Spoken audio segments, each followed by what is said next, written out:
ala alihi wa sahbihi ajma'in. Wa asyhadu an la ilaha illallah wahdahu la syarikalah wa asyhadu anna Muhammadan abduhu wa rasuluh. Amma ba'd. Segala puji bagi Allah Rabb seluruh alam. Semoga salawat serta salam selalu tercurahkan kepada pemimpin para nabi dan rasul, yakni Rasulullah sallallahu alaihi wasallam beserta keluarga dan para sahabatnya. Saya bersaksi bahwa tidak ada sembahan yang benar untuk diibadahi dengan benar kecuali Allah, dan saya bersaksi Nabi Muhammad adalah hamba dan utusan Allah.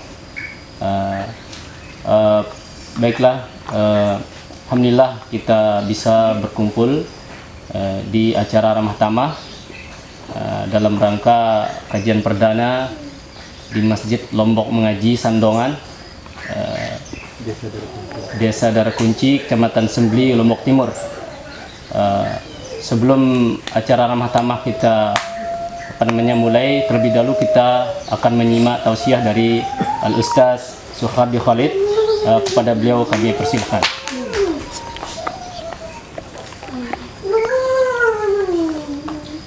Bismillahirrahmanirrahim. Assalamualaikum warahmatullahi wabarakatuh. Alhamdulillah, wassalatu wassalamu ala rasulillah wa ala alihi wa ashabihi wa man tabi'an bi ihsanin ila yaumil qiyamah, amma ba'du. Ikhwan fillah,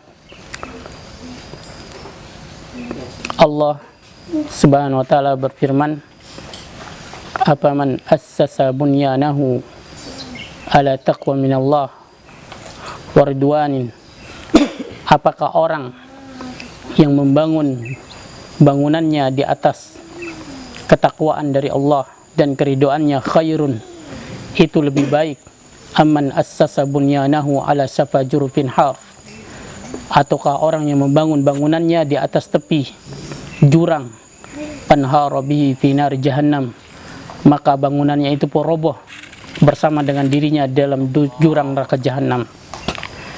Ikhwan fillah, berkata Imam Al-Qurtubi rahimahullah, ayat ini menunjukkan kepada kita bahwa segala sesuatu yang dibangun atas dasar takwa kepada Allah SWT, maka hal itu akan membuatnya kekal dan langgeng, dan pemiliknya akan berbahagia dengannya dan akan dicatat sebagai pahala di sisinya. Karena itu ikhwan fillah, moga masjid kita ini benar-benar dibangun atas dasar takwa dari Allah, jauh dari kesyirikan, ya, bahkan jauh dari bid'ah, dan kita menamakannya dengan yaitu Masjid Lombok Mengaji. Ikhwan fillah, di dalam Islam, masjid adalah bangunan yang pertama kali dibangun oleh Nabi SAW pada saat hijrah. Masjid adalah tempat yang paling dicintai oleh Allah SWT di atas muka bumi ini. Di dalamnya Allah SWT menurunkan ketenangan, rahmat, karunia, dan keridoannya. Di atas muka bumi ini adalah sesuatu yang paling langka, adalah ketenangan. Tidakkah Anda melihat bagaimana orang-orang yang kaya bergelimangan dengan harta? Mereka ada yang membunuh diri mereka. Kenapa? Karena harta tidak bisa membayar ketenangan. Ketenangan dan kedamaian itu hanya bisa didapat dengan kita mendekatkan diri kepada Allah SWT. Dan itu tidak lain adalah dengan kita berada di rumah atau di masjid Allah Subhanahu wa ta'ala. Saudara kaum muslimin, di masjid, di dalamnya diajarkan Al-Quran dan Sunnah. Di dalamnya diadakan musyawarah untuk jihad, siasah Islam. Masjid adalah rumah setiap orang yang bertakwa. Di dalam masjid akan lahir di situ para pendekar-pendekar dakwah. Saudara kaum muslimin, bahkan Allah Subhanahu wa ta'ala berjanji akan memberikan naungan kepada siapa saja yang menjadikan hatinya itu bergantung kepada masjid. Di hari tidak ada naungan kecuali naungan Allah Subhanahu wa ta'ala. Saudara kaum muslimin, oleh karena itu di dalam sebuah hadis disebutkan, siapa yang membangun masjid walaupun sebesar sarang burung, Allah SWT akan bangunkan untuknya yaitu rumah di surga, istana di surga. Karena itu ikhwan fillah, semoga Allah SWT berikan balasan kebaikan bagi setiap orang yang terlibat dalam pembangunan masjid ini.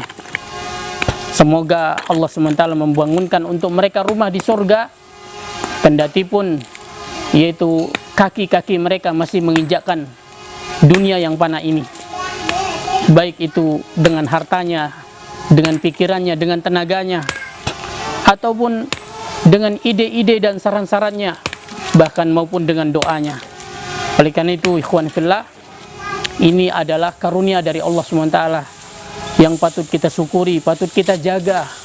Allah menjadikan kita membangun rumahnya ini, padahal Allah masih memiliki hamba-hamba yang lain, tetapi Allah SWT pilih kita, percayakan kepada kita. Maka mari masjid ini kita jaga, kita makmurkan dengan ilmu, iman, dan amal soleh. Mari kita menjaganya dengan rutin sholat berjamaah, kita adakan pengajian, kita adakan pengkaderan dai-dai Islam. Mari kita membangun akhirat kita di sini atau di tempat-tempat seperti ini. Semoga dengan ini banyak manusia mendapatkan hidayah. Bahkan kata Syekh Muhammad bin Shalih Al-Utsaimin, beliau berkata, ilmu yang dipelajari di masjid itu jauh lebih barokah ketimbang ilmu yang dipelajari di gedung-gedung sekolah. Ikhwan fillah, maka ini adalah pengantar dari saya, dan saya akhiri pengantar ini yaitu dengan membacakan sebuah hadis Nabi kita sallallahu alaihi wasallam. Dalam riwayat Imam Muslim, Nabi bersabda, "Wa man salaka tariqan yaltamisu fihi ilman." Siapa yang menempuh satu jalan untuk menuntut ilmu, sahalallahu lahu bihi tariqan al-jannah. Allah SWT akan mudahkan baginya jalan menuju surga. Wa majtama'a qaumun fi baitin min buyutillah. Dan tidaklah berkumpul satu kaum di satu rumah dari rumah-rumah Allah, yatluna kitab Allah, mereka membaca kitab Allah, wa yatadarasunahu bainahum, mereka saling mengajarkan di antara mereka, illa nazalat alaihimus sakinah, kecuali pasti akan turun kepada mereka ketenangan, wa ghasyiyatuhumur rahmah, dan mereka akan diliputi oleh rahmat, wa hafathumul malaikah, dan para malaikat akan yaitu menaungi mereka dengan sayap-sayapnya. Wa man batta'a bihi amaluhu lam yusri' bihi nasabuh. Siapa yang diperlambat amalannya, maka nasabnya tidak akan bisa mempercepatnya. Oleh karena itu ikhwan fillah, mari kita ambil bagian yang sebanyak-banyaknya sekali lagi untuk membangun negeri akhirat kita.